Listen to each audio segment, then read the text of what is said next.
agree. Yeah. I think of God as my heavenly Father, and I want to do what I can to please him here.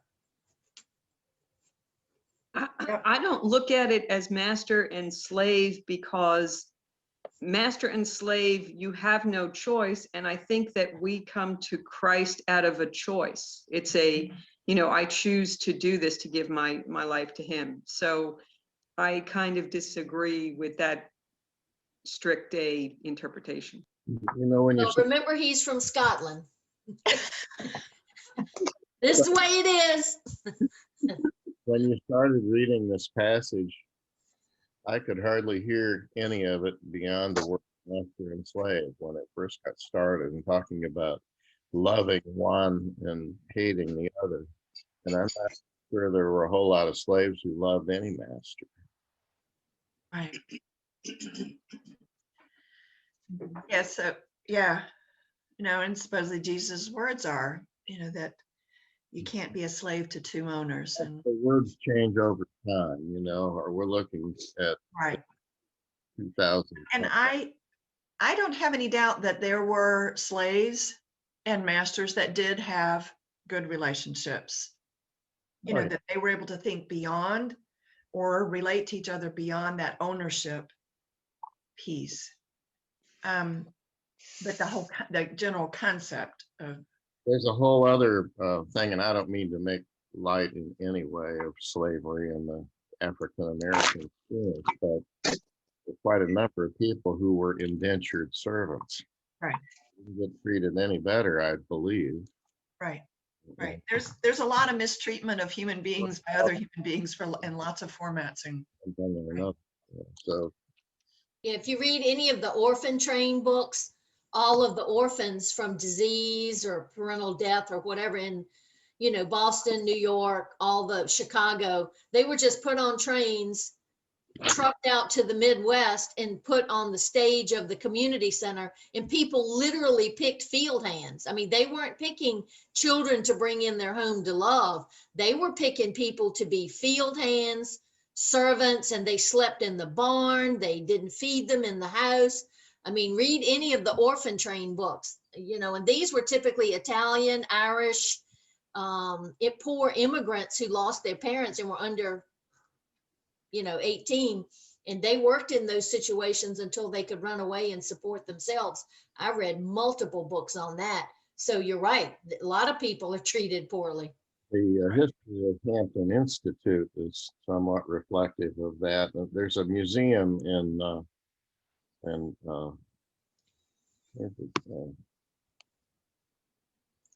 out west. I'm going blank, but anyway, it's the Heard Museum, and it has a big section on Native Americans.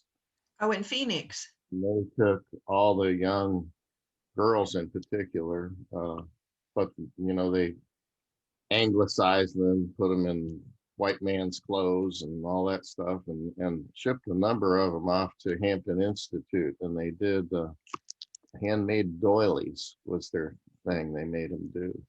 And that's what I remember. They made them do other things, I'm sure. But, Hampton Institute, of course, was a black school. Well, even my grandmother, listening to Kitten's story, my grandmother was orphaned at the age of 13, and she had a stepfather. There were 5 of them, and then he had 2 or 3 kids of his own, and he didn't know what to do with them. So my grandmother was handed over to an older sibling who was married at the age of 13, and she was almost treated like a slave. And when she hit the age of 16, she got on the train and went to Danville, just like you said, ran away when she was old enough to support herself. And she used to talk about how they treated her like a slave. And she met a young man who wanted to marry her when she got old enough, but he was from the country. And he left town for the summer. And this was like 2 years later. She married my grandfather because he was a city boy.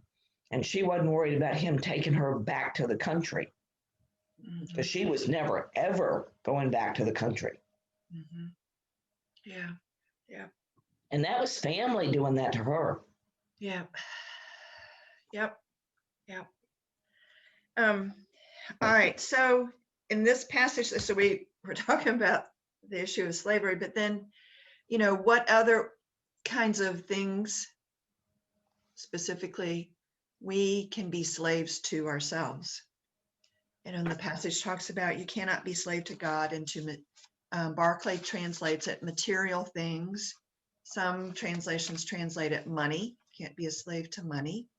The word that Barclay says that he translated as material things, he said that I'm into the history of the words and stuff. So that over time, that word came to mean material things that are no less than a God. So, and we all probably can think of times and situations where material things or money become like a God. I think one of the creepiest examples for me was the movie Wall Street, Michael Douglas. Yeah. That was a hard movie. I don't think I ever watched the whole thing. It was so disturbing to me in terms of how money became the God. That was how it struck me. But I had an aunt that spent almost an hour. She didn't have to work. Her husband, my uncle, worked for the telephone company. She spent almost an hour a day on her face and nails. When she would come to my grandma's house across the field, I would run across the field and sit in the chair across the table, the yellow Formica top table, and I would just watch her layer after layer on her face and her nails. She never had to work. Almost an hour every day preparing her face to go out. And I thought, good Lord, it was unbelievable. yeah, Her appearance was that important to her. yeah. So I think, the cautionary tales that we all know, by the time we reach this age in our lives, we all are pretty much aware of those kinds of things and being cautionary about those. Barclay talks a lot about the place of material possessions, that the bottom line comes down to that all things belong to God. He tells, I think, a lovely little story about a girl who was taken out to see, out to the country. She'd lived in the city, and for the first time in her life, she saw this field of bluebells. And she turned to her teacher and said, "Do you think God would mind if I picked one of his flowers?"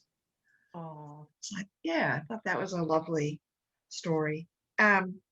So that another basic principle is that people are always more important than things. Barclay talks about child labor. We all know from history lessons, he talks about child labor issues in Scotland or in England, but there have been issues here with child labor. That's why we have child labor laws now.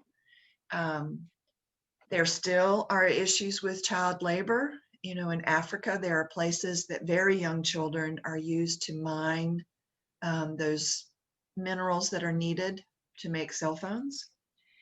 A third principle that Barclay talks about is that wealth is always a subordinate good, that, there are good things that can come out of wealth. And that there's a grave, he uses the term grave responsibility in having wealth. There are lots of known examples and many more unknown examples of people taking that responsibility very carefully who do have wealth and what they do with their money. Well, the Bible says, to whom much is given, much is expected. Mm-hmm. And that could mean money, food, opportunity, power. It could mean anything, not just money. Right. I also think that means talents. Yes. Yeah. Mm-hmm. Right. Oh, Dolly Parton gave $1 million for vaccine development, Mm-hmm. Mhm. Mm-hmm. and her talent got her that money. Right. Yep. And I think more and more celebrities are taking seriously the use of their wealth. So that's the impression that I have. That's not meant to be a scientific statement, but that's just sort of the impression that I have. And I'm going to go with that. Well, we always see athletes going to cancer hospitals, meeting with kids and doing things. I mean, we see that on the news all the time. Right. But it's not, and using their money like Oprah Winfrey starting the girls' Yeah. school in Africa, Yeah. LeBron James starting schools for inner city kids in very poor neighborhoods. So those are just two examples that come up off the top of my head. Dolly Parton's given away millions of books Oh my gosh. Yes. Oh, Millions of books. for little kids. Yeah, it's not till you live here that you really understand what she's done, not just for this immediate area, but it's incredible. And I think she did started because her father couldn't read. Mhm. When I was I was just sitting here trying to think, it was Scotland or Northern England, and I'm sorry, I don't remember which. She had set up that she was going to give so many books to a certain area, and there was such strong protest that she took back her offer of the books. They didn't like the rich American donating. Yeah. Oh Yeah. my. Yeah, it was. That's, we see Dolly Parton as one of our own. Mhm. But And they that, didn't. They saw her as strictly Right. as an outsider. yeah. Oh my. Because I it- believe she's Irish, if I'm not mistaken. But she doesn't, she's identified more as American. Oh, cool. Oh yeah, yeah. Yeah. And that's, Obama went back to his mother's people's place in Ireland. Remember, the town welcomed him with open arms. Oh yeah. right. But those are different situations. I learned this a number of years ago, that reality is 85% perception. Mhm. How you perceive a situation, 85% of that is your perception. Well, this area was very poor, and Yeah. it was sort of like the pride, their Yes, pride, yes. And and that's, they said no.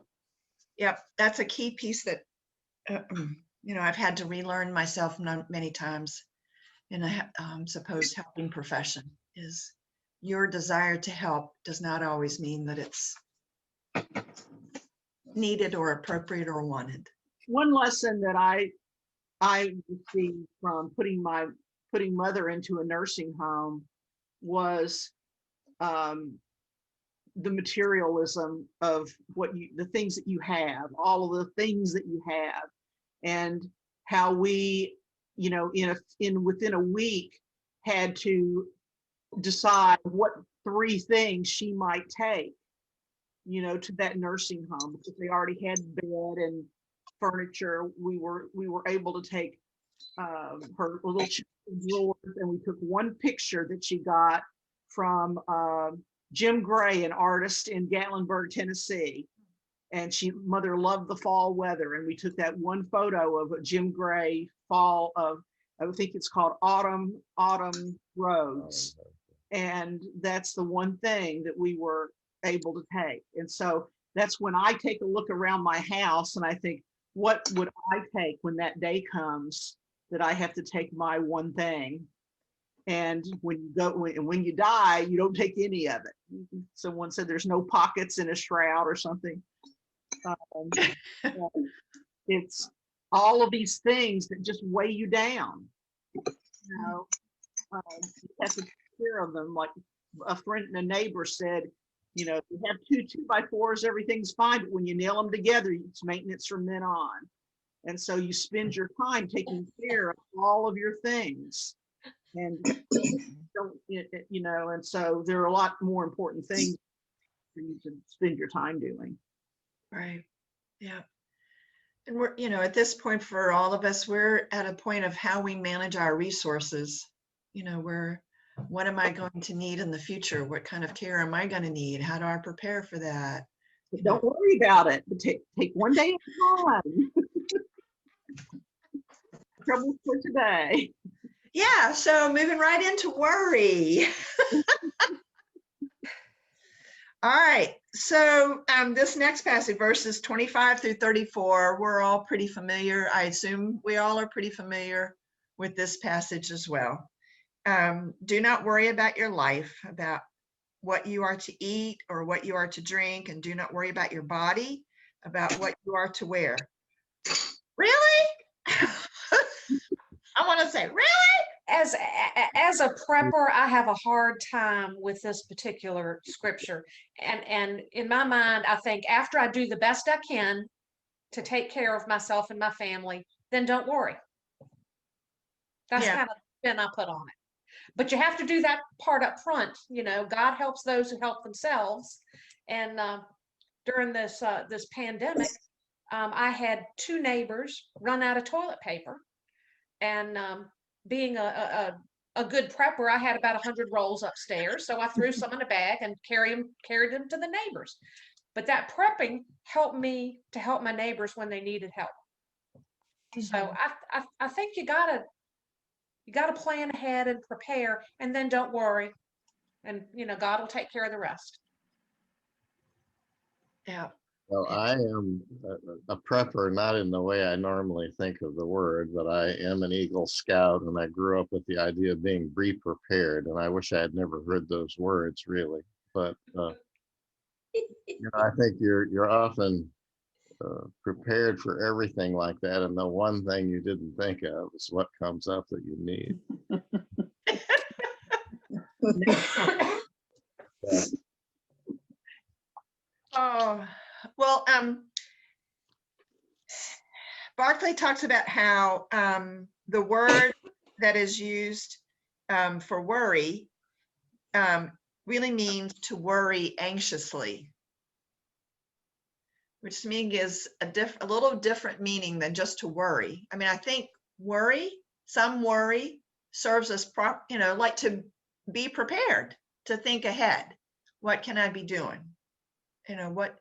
But to worry anxiously. And, I know there's times that I have just been overly worried, beyond what serves any purpose, any good benefit for myself or others. But I think there are other times that there's some worry, that worry about that place that I need to go get the doctor to check it, that kind of stuff. That, to me, that's an appropriate worry.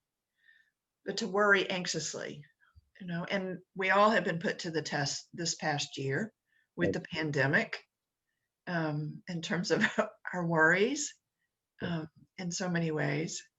Well, Juanita Coleman, her husband, used to say, if you have anything to worry about, tell Juanita and she'll worry about it for you. I know some other people like that too. Yeah. Barclay in the middle of page 295 says, Jesus forbids careworn, worried fear, which takes all the joy out of life. Yeah. I think we've had people have obviously had this problem all throughout history. We're human and we worry, but in today's climate, with the media that we have, which is shoveled in our face constantly, fire hosed into our face. And I just have gotten to the point where sometimes I just don't want to watch the news. I don't want to. I need to shut down for a while, because that's all it is. It's not news anymore. It's just let's worry about something else. Yeah. Salaciousness. We live a very difficult, challenging time with the constant bombardment of things that we have. I Well, we think hardly got over the virus before they started harping on variants of the virus, even though they admit the vaccine works on all the variants. Stop it already. It's like we got the same thing coming all over again. And I'm like, stop. If the vaccine works, stop telling us about all the variants. We all know that there's a different flu vaccine because of the variants. So every year there's a different flu vaccine. I don't understand it seems it's a purpose to instill fear in everyone, and that Fear sells. I worked in advertising my whole life, and fear sells. And people say you got off of Facebook, you don't have a TV. And honestly, that's why I live like this. It's no longer the news. It's not what it was when Walter Cronkite gave us 30 minutes of news at night. I agree. Well, Tom got off Facebook. I admire that. Tom shut his down. I admire that. I shut mine down. Did you? I absolutely did. I couldn't take the hatred. Well, I I don't really use it. considered it because of that, Nancy. I try to post bird pictures and books I'm reading and that kind of stuff, but there's a lot of nasty hate out there about this politics stuff. Right. I never got I haven't started with shut it, mine so. down, but I just don't look at it much, and I quit following some of the most hateful people that I Well, was. yeah, friends with. I've unfollowed the hateful people. Yeah. Yeah. Yeah. I go on craft things on Facebook and that's it. Yeah. And the ones that I follow, they are so strictly monitored by the managers or whatever. that You discuss the craft and that's it. Mm-hmm.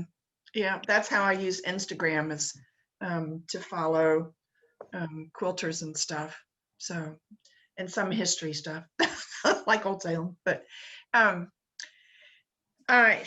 So Barclay talks about there's where is it, the verse on down the latter part of the passage. If God so clothes the grass of the field, which exists today and which is thrown into the oven tomorrow, shall he not much more clothe you, O you of little faith? So then if you do not worry, saying, what are we to eat, or what are we to drink, or what are we to wear? The Gentiles seek after all these things. And I'm like, oh, I'm a Gentile. So Barclay talks about how worry is essentially distrust of God.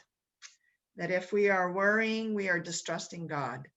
Yeah, that got me too. Ooh. I'm like, oh, I kind of look at this as there's a point where you do what you can to be prepared and then you turn it over to God. And what he's saying is don't take it back. Yeah. don't take it back. Once you give it Oh, to once God, you're- let God handle it. Don't take it back and start worrying about it. Mm-hmm. But I Yeah. like this passage on the bottom of page 295. Says that it was the teachings of the great rabbis that life ought to be met with a combination of prudence and serenity, which is what Nancy was talking about. They insisted, for instance, that every man must teach his son a trade, for not to teach him a trade was to teach him to steal. Said if you've got a loaf of bread in the basket and you're worried about what you're going to eat tomorrow, that was unnecessary. That was having little faith. If you've got bread and you're worried. Mm-hmm. So be prepared, give it to God, let it go. Yeah. And a number of folks here have faced major health crises, and that's a real test then, of how we deal with worry. And it's a natural response to deal with it.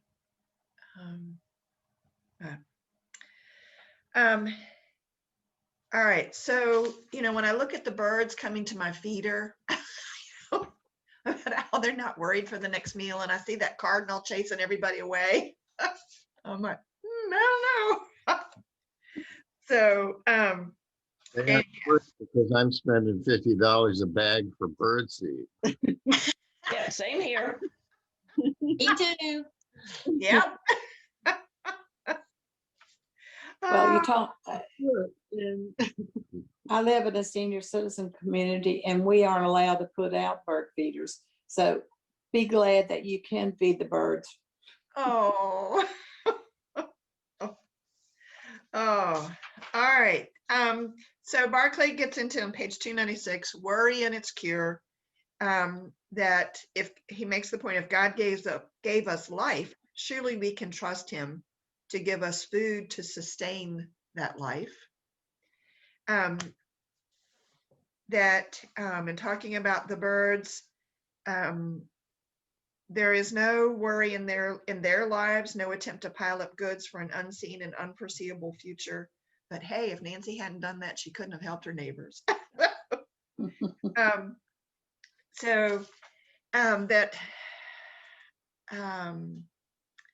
He talked about how, do we worry? Where's the verse? Wish Barclay would put the numbers in. are you not, who of you can add one span to his life by worrying about it? And Barclay is saying what he's talking about there is, can you really add like a cubit, 18 inches to your height by worrying about it? If we could, I would. But none of your clothes would fit. I can sew. Oh, goodness. As far as advice, a very fundamental argument is in the statement about the characteristic. Barclay interprets Gentiles as pagans, is how he interprets Gentiles, and being a distrust of God. That there are two ways to defeat worry. The first is to seek first to concentrate on the kingdom of God. That if we focus on that, we are able to focus in on God's will, and that worry is banished when God becomes the dominating power in our lives. And I found comfort in that. I found comfort in him saying that. Well, on the bottom of 297, it says, worry is characteristic of pagans. Worry is essentially distrust of God. You don't trust that God will provide for you. I've never thought about that before. You know, Well, I've but noticed, go ahead. Wasn't it that the pagan gods were evil and angry and hateful, and you kind of feared them? So wouldn't that make a difference? Yeah. Yeah, the pagan gods were more like a soap opera. Yeah. So you constantly were giving them gifts to appease their anger. Mm-hmm. Yeah. Yeah. I just never look at that as my service is not appeasing an angry God. I don't look at it that way. Right. Yeah. You know, but this, you know, that turning things over to God, you know, shows trust in God. But I also think about how, and a older, wiser social worker told me this years ago, that in Jesus's healing stories, in virtually every one of them, the person being healed, Jesus gives them a role in the process. It is not a passive process. And I see it as a, you know, we are part of the process. We can't just sit back and, you know, and let it all happen. Yeah, Right. birds don't store fat because it would make them too heavy to fly. So they trust God to provide food all around the environment. But squirrels pile up nuts and moles pile up stuff. I mean, there are animals that do pile up food in preparation for when there won't be any in the winter. So he expects you to do your part. The ones that didn't never survived the winter. Do what? It was only the ones that did that survived the winter. Yeah. Nancy's toilet paper. That's right. That's right. So we're supposed to do our part. Yes, we I are. agree. Right. Yep, we are. All right. So I think the rest of Barclay in this chapter, he's repeating what's already been said. Sorry, but it's 9:51. We made our goal. Next week we start chapter 7. Woohoo! Good discussion. And Susan, I forgot to start the recording at the very beginning, so I missed the first few minutes.